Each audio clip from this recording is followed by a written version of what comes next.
Hello दोस्तों, मैं समय मस्तानी। आप लोग देख रहे हैं हमारे अपने यूट्यूब चैनल गीत संगीत हिट को। तो मैं आ गया हूँ एक और नए वीडियो में, एक और नए सॉन्ग के साथ। आप लोगों को थंबनेल देखकर पता चल गया होगा कि ये सॉन्ग किस ट्रैक पर होने वाला है। तो चलिए वीडियो को स्टार्ट करते हैं। उससे पहले कि आप लोगों ने हमारे अपने चैनल गीत संगीत हिट को सब्सक्राइब नहीं किया है तो कर लीजिएगा, और अपने लिए पर्सनल सॉन्ग लिखवाने के लिए हमारे दिए गए नंबर पर कॉल कीजिएगा। तो चलिए स्टार्ट करते हैं आज का वीडियो मुखड़ा के साथ। आ गइली मैया बाबा घावा दहारी, आई जे आगे हो बीच में से फारी।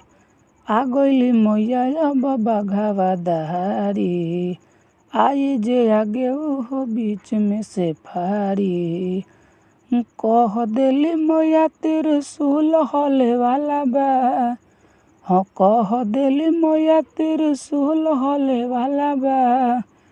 आ दुर्गा जी के शेरावा के राज चले वाला बा, हम मैया जी के बाघावा के राज चले वाला बा, हम मैया जी के बाघावा के राज चले वाला बा। तो ये था मुखड़ा। उम्मीद करते हैं कि आप लोगों को अच्छा लगा होगा। अगर अच्छा लगे तो एक लाइक ज़रूर कीजिएगा। तो चलिए चलते हैं अपने फर्स्ट अंतरे की तरफ। लेके अवतार सुनाया वो माई हो, होता बड़ी पाप तू बचा वो माई हो।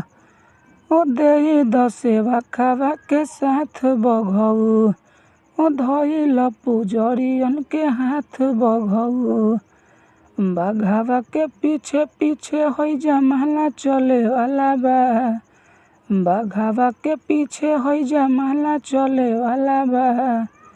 आ दुर्गा जी के शेरावा के राज चले वाला बा, आ मैया जी के बाघावा के राज चले वाला बा, हम मैया जी के बाघावा के राज चले वाला बा। था हमारा फर्स्ट अंतरा। उम्मीद करते हैं कि आप लोगों को बहुत ही अच्छा लग रहा होगा। अच्छा लगे तो एक लाइक ज़रूर कीजिएगा और चैनल को सब्सक्राइब कर दीजिएगा।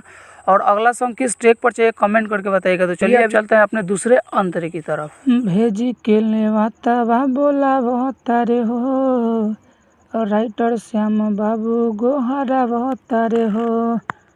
बोला वो तानी बघऊ तो यही हो जरूर, पूरा दुनिया में हलफा मचई हो जरूर। मिथलेश के ना कुछ अब कमी खले वाला बा, मिथलेश के ना कुछ अब कमी खले वाला बा। आ दुर्गा जी के शेरावा के राज चले वाला बा, हम मैया जी के बाघावा के राज चले वाला बा।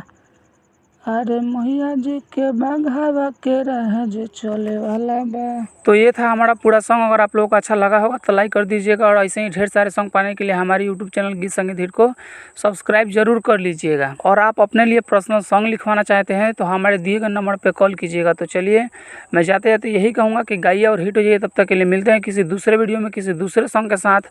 तब तक के लिए नमस्कार।